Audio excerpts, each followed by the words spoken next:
Palavra da Verdade, com Hernandes Dias Lopes. Meus amados, nós vamos abrir a palavra de Deus na carta de Paulo aos Efésios, capítulo 3, verso 14. Hoje vou quebrar um pouco o meu protocolo e não fazer uma mensagem, um sermão expositivo, mas fazer um sermão que nós chamamos no seminário de sermão tópico. Um sermão sobre um tema, porque hoje eu gostaria de tratar com vocês sobre um assunto da mais alta importância, um tema urgente, necessário, oportuno para a igreja, nessa conjuntura que estamos vivendo. Nós vamos tratar hoje sobre a oração, a força mais poderosa da terra. E esse texto, escrito pelo apóstolo Paulo, inspirado pelo Espírito Santo, Paulo diz assim no verso 14: por esta causa, eu me ponho de joelhos diante do Pai. Paulo tinha uma causa importante, urgente, e o judeu orava sempre de pé, mas havia alguns momentos em que ele colocava de joelhos para orar. E eu quero dizer aos meus amados irmãos, que o apóstolo Paulo foi considerado, e com justiça, ao longo da história, como o maior teólogo do cristianismo. Mas ao mesmo tempo, Paulo também foi um dos homens mais dedicados à oração. Quanto mais você conhece a Deus, mais você quer falar com Ele. Mais você é ousado na oração. Mais você quer buscar a face do Eterno. Isso porque não tem cristianismo sem oração. Não tem crente cheio do Espírito Santo sem oração. Não tem poder de Deus para a igreja sem oração. Não tem avivamento sem oração. Não tem abundantes conversões sem oração. Não há milagres na terra sem oração. Então, eu gostaria de conclamar você para nós entendermos o poder da oração. E eu queria, a título ainda de introdução desta palavra, fazer uma espécie de apanhado nas Escrituras, para ver se as pessoas que viveram antes de nós, no período bíblico, foram pessoas comprometidas com oração. E até que ponto a oração, muito mais do que um exercício devocional, muito mais do que você se sentir bem na presença de Deus, se a oração de fato mudava as coisas, mudava as circunstâncias. Quem muda a circunstância é Deus, mas Deus muda as circunstâncias através da oração. Quando o povo de Deus ora, Deus age. Quando o povo de Deus se põe de joelhos, o braço estendido de Deus começa a agir soberanamente na história. Se o povo de Deus não ora, as ações e as intervenções de Deus podem ser recolhidas. Então vamos ver isso. Você pega, por exemplo, o pai dos crentes, Abraão. Ele intercede por Ló, e Ló é poupado em Sodoma. Diz a Bíblia que Deus lembrou-se de Abraão e salvou Ló. Eu olho Jacó no val de Jaboque orando em lágrimas. Eu não te deixarei ir se tu não me abençoares. E a Bíblia diz que ali a sua alma foi salva. Eu encontro um Moisés orando em Cades Barneia diante de uma situação crítica, porque Deus havia tomado a decisão de destruir aquele povo e começar uma nova nação através de Moisés, e Moisés se coloca na brecha em favor do povo e diz: Deus, perdoa este povo, ou risco o meu nome que escreveste. E Deus poupou a nação de Israel em resposta à oração de Moisés. Eu vejo Ana orando com lágrimas, com amargura de espírito, pedindo um filho, e Deus ouve a sua oração, e ela vai ser mãe do maior profeta, sacerdote, juiz daquela geração. Porque a Bíblia diz que Deus é quem faz com que a mulher estéril seja alegre mãe de filhos. Deus cura. Eu vejo o seu filho Samuel, filho de Ana, orando pela nação, e afirmando o seguinte: longe de mim pecar contra Deus, deixando de orar por vós.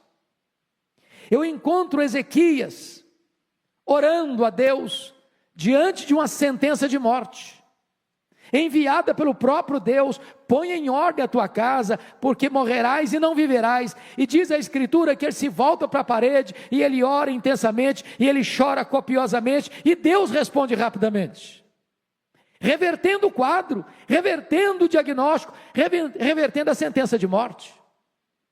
Eu vejo Daniel orando, e Deus trancando a boca dos leões. Eu vejo Daniel orando, e diz a Bíblia que uma batalha espiritual se desenrola nas regiões celestes. Eu vejo Daniel orando para Deus trazer quebrantamento ao povo, porque o cativeiro duraria 70 anos, mas diz a Bíblia que naquele momento o povo dele se voltaria para ele, e o povo estava com o coração endurecido. Eu vejo Neemias orando. Ele é um governador, e ele é um estrategista, ele é um administrador de escola.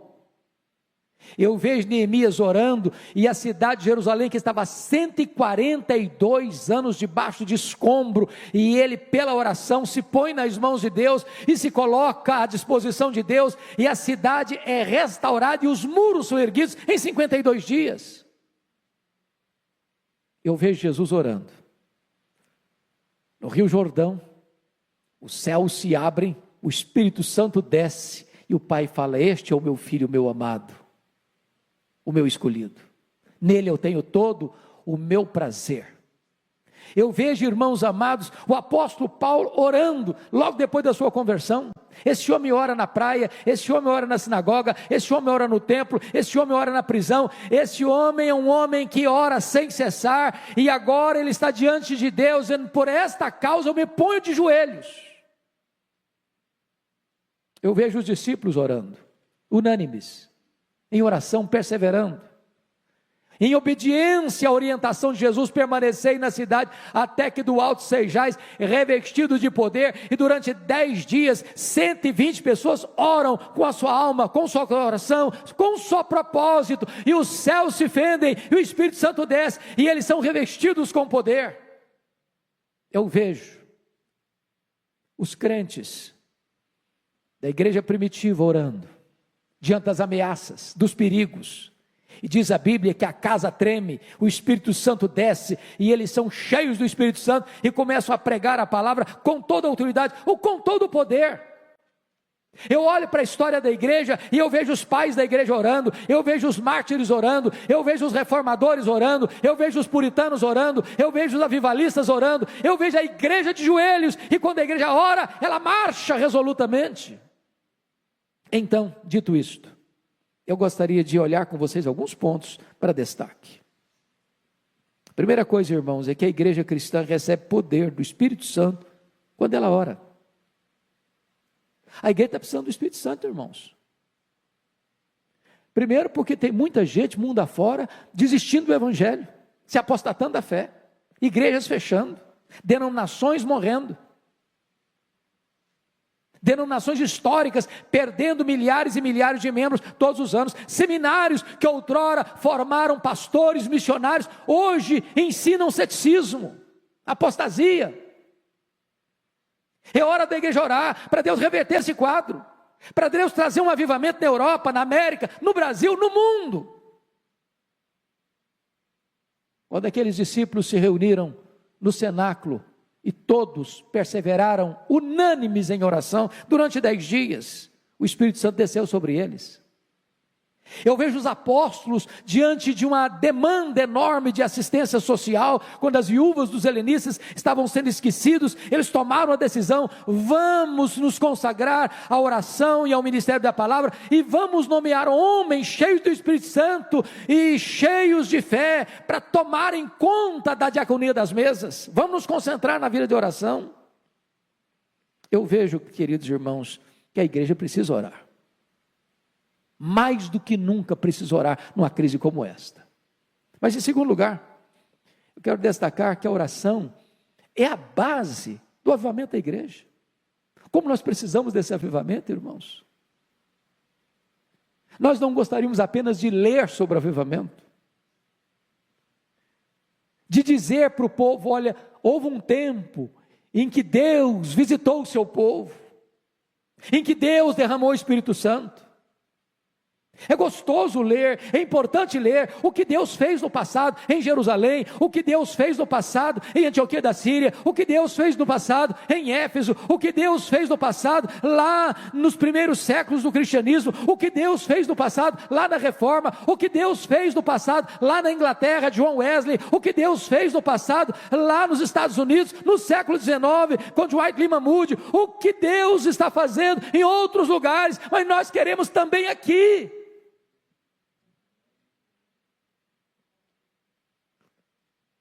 Eu disse para o pastor Arival hoje no escritório, uma coisa que me marcou muito, quando nós fomos a Quacisabanto, ver aquele avivamento que ocorrera em 1966, e quando nós fomos, era 1991, portanto, algumas décadas depois, e o pastor Elor disse o seguinte para nós: sempre que nós começamos a escrever sobre avivamento, é porque ou ele já foi embora, ou ele ainda não chegou. Porque quando ele chega, você não tem tempo para escrever nada, você só tem tempo para viver aquela experiência gloriosa. Como nós precisamos, irmãos, de um sopro de Deus, de um alento de Deus, de uma visitação poderosa de Deus, de uma manifestação do poder de Deus, tirando as cinzas, soprando as brasas, inflamando o nosso coração. Quantas pessoas apáticas, quantas pessoas acuadas, com medo, desesperadas, quantas pessoas que encontram até na pandemia uma boa desculpa para não estar na casa de Deus, quantas pessoas acovardadas.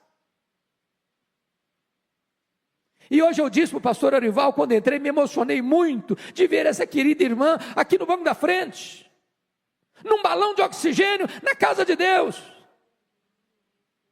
Ela tinha todos os motivos para dizer: eu não vou, eu não posso ir, e ela está aqui.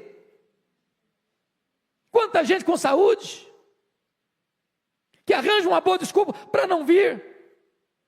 E eu espero em Deus que não haja no coração das pessoas um amor fenecendo, uma chama apagando, um fervor desaparecendo. Precisamos de avivamento, precisamos de um sopro do Espírito. Se o meu povo, que se chama pelo meu nome, se humilhar e orar e me buscar, e se converter de seus maus caminhos, então eu ouvirei dos céus, eu perdoarei os seus pecados, eu sararei a sua terra. É promessa de Deus, é promessa de Deus, que Ele vai derramar o Espírito Santo sobre o sedento. É preciso ter sede de Deus, para que o Espírito Santo desça. Quem não tem sede de Deus, não tem avivamento, irmãos. Às vezes estamos tendo sede de tanta coisa, de dinheiro, de sucesso, de saúde, de fama, de progresso, de prestígio. É preciso que a igreja tenha sede de Deus. Quando a igreja estava passando uma crise enorme, lá na Inglaterra, nos idos de 1739, as igrejas fechando, os crentes aparecendo da igreja, os púlpitos sem poder, a palavra de Deus rara nas igrejas, um grupo de estudantes começa a sentir um fardo no coração, e esse grupo foi batizado depois de Clube Santo, porque aqueles moços se reuniam para buscar a face de Deus, para orar a Deus, para clamar por um avivamento para a igreja da Inglaterra, até que de repente, numa noite, 31 de dezembro de 1739, 3 horas da manhã, o Espírito Santo desceu sobre eles, e eles foram cheios do Espírito Santo, e a igreja se levantou, e a igreja se encorajou, e centenas de milhares de pessoas foram salvas.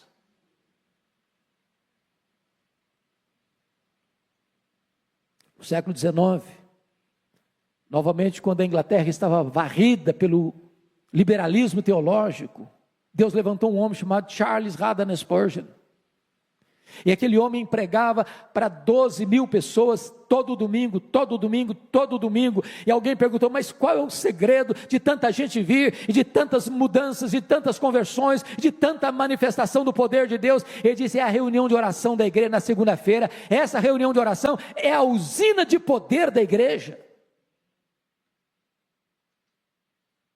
Precisamos de orar para recebermos um poderoso avivamento dos céus.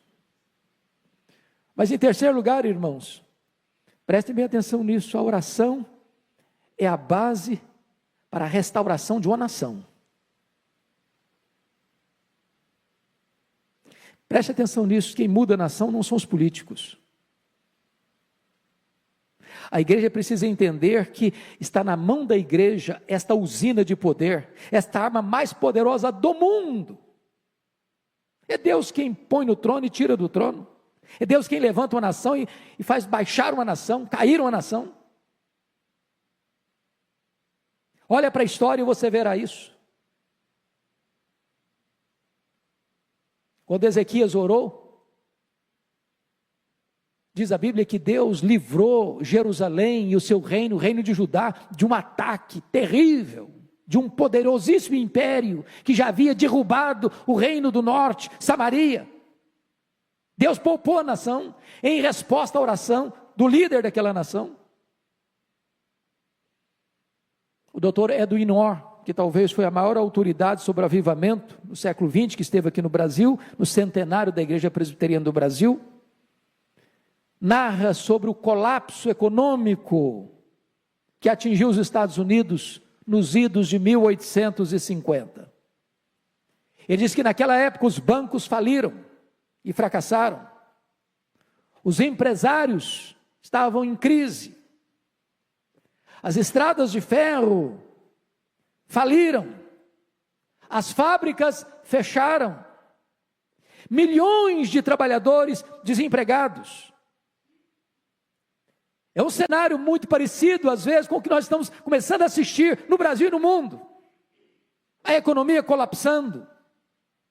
A saúde entrando numa situação, como já foi descrita aqui pelo pastor Arival, de adversidade, porque quando você acha que a coisa está melhorando, de repente surge uma novidade, que contraria a expectativa, ou mesmo o saber da ciência, e muda tudo. Pois bem, diante daquela crise, no dia 1º de julho de 1857, um homem chamado Jeremias Lampier, um homem de negócios, comerciante, assumiu o posto de missionário urbano em Nova York. A sua denominação estava perdendo milhares de membros todos os anos. E Jeremias Lampier imprimiu um folheto e distribuiu em Nova York. No dia 23 de setembro de 1857, ele começa uma reunião de oração num hotel. O objetivo era juntar comerciantes, mecânicos, viajantes, para buscarem a Deus. No primeiro encontro, na primeira reunião de oração, 6 pessoas. Na segunda semana, 40 pessoas. Em 6 meses, tinham 10 mil homens de negócios orando em Nova York por um avivamento nos Estados Unidos da América. Esse avivamento chegou, irmãos, e varreu toda a nação. Boanerges Ribeiro escreveu um livro sobre Moody, que estava vivenciando essa experiência, e disse que a seara estava em fogo. Quando se percorria a nação, parecia que o país inteiro era uma reunião de oração. As igrejas se fortaleceram. Como fruto desse avivamento, um jovem que estudava em Princeton, ao escutar um sermão do seu professor Charles Hodge, pregando sobre obra missionária, ele sentiu o chamado de Deus e veio para o Brasil, Ashbel Green Simonton, com 26 anos, para plantar a igreja presbiteriana do Brasil. A nossa denominação é fruto desse avivamento. Eu espero, amados irmãos, que Deus nos mova a orar pelo Brasil. Estamos vivendo uma crise política em todos os poderes constituídos, precisando de uma visitação do céu, de homens que governam, de homens que legislam, de homens que julgam, que têm o temor de Deus, que reconheçam que Deus é soberano, e que feliz é a nação cujo Deus é o Senhor. Precisamos de uma igreja quebrantada, de uma igreja sedenta de Deus, de uma igreja que entra na brecha da oração, de uma igreja que paga o preço da oração, da renúncia, para que Deus visite a nossa terra e poupe a nossa nação. Mas talvez alguém diga assim: bom, mas a oração não muda a circunstância. Pois eu quero lhe dizer que quem muda a circunstância é Deus. Não é a oração que é poderosa. A oração aciona o braço do Todo-Poderoso. É quando a igreja fraca ora ao Deus onipotente, Deus age e muda as circunstâncias. Se não vejamos.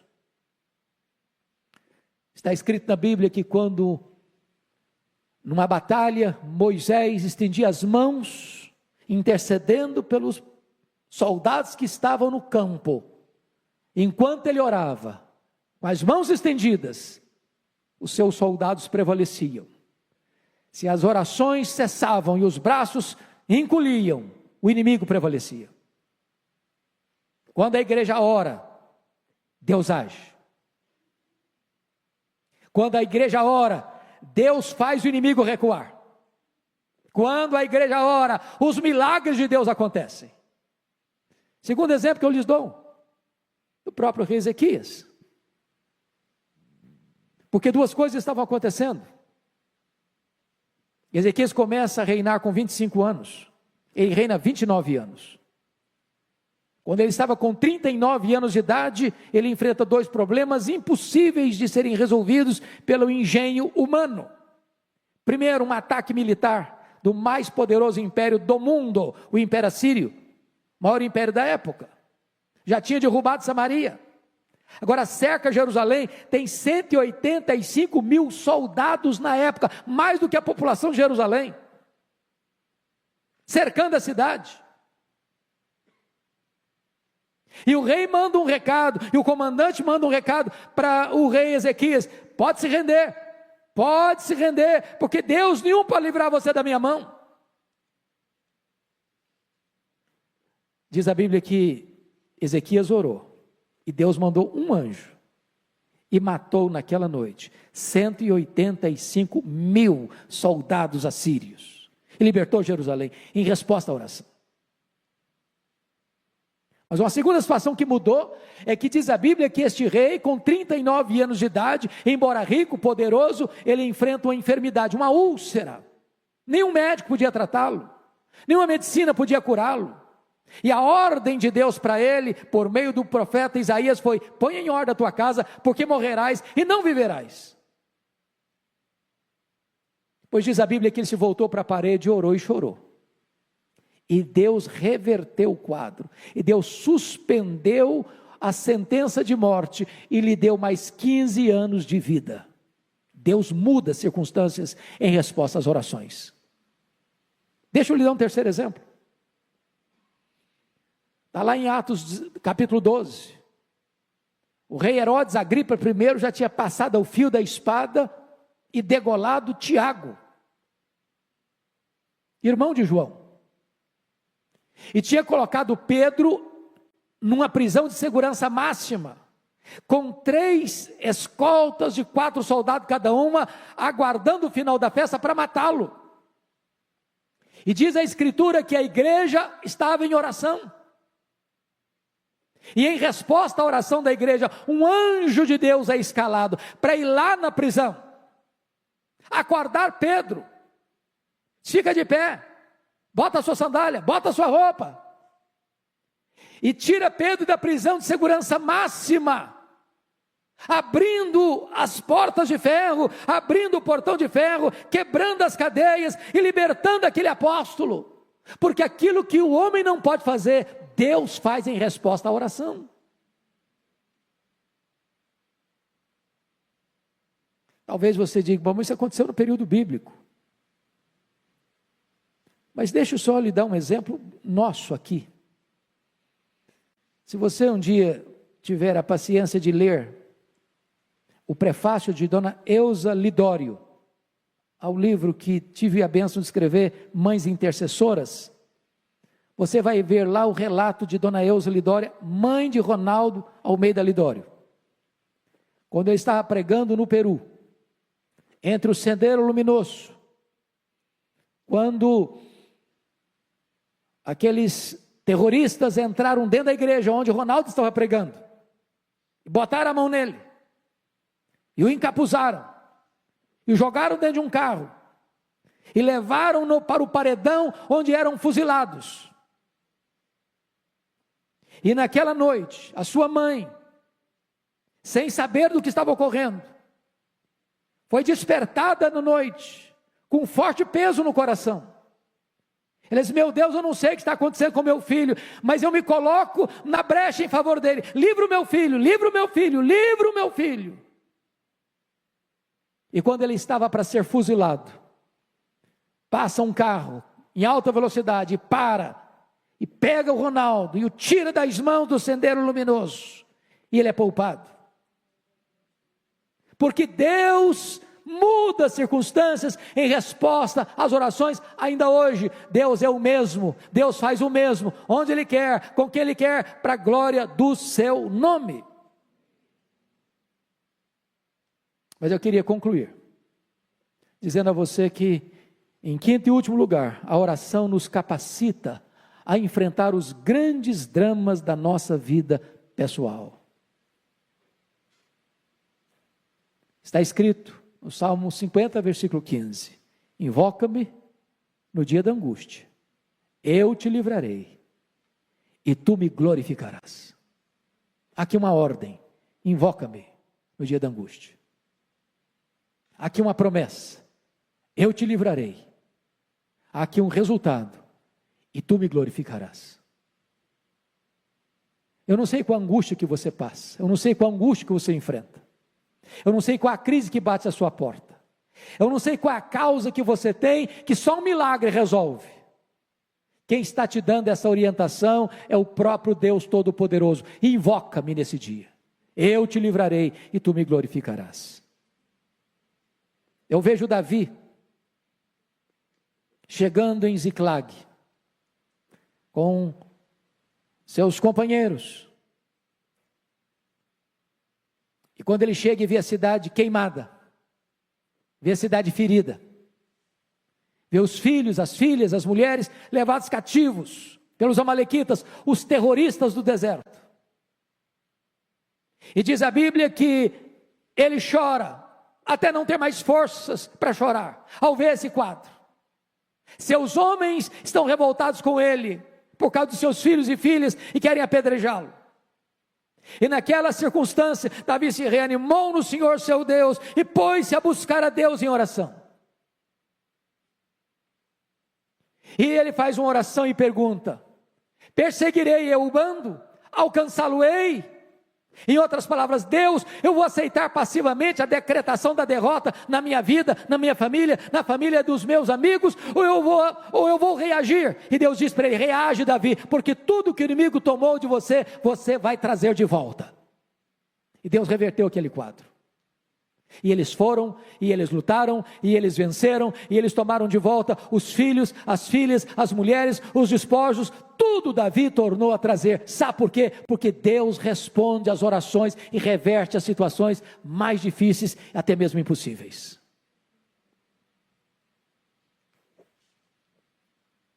Quero concluir, para mim, com um exemplo máximo do que Deus pode fazer por meio da oração. A experiência do próprio Jesus, o Filho de Deus. Quando ele entrou no Getsêmani, naquela noite fatídica, onde ele foi preso, cuspido, esbordoado e julgado pelo Sinédrio e acusado de blasfêmia e conspiração, diz a Escritura que ao ficar apenas com os 3 discípulos mais próximos, Pedro, Tiago e João, ele abre o coração para eles e diz: a minha alma está profundamente triste até a morte. Ficai comigo, vigiai comigo. E diz a Escritura que Jesus entra então na mais titânica batalha da humanidade, prostrado sobre os seus joelhos, com o rosto no chão, oferecendo forte clamor e lágrimas. Ele orou, ele chorou, ele suou sangue. Mas quando ele se levantou dali, não tinha mais angústia. Não tinha mais angústia.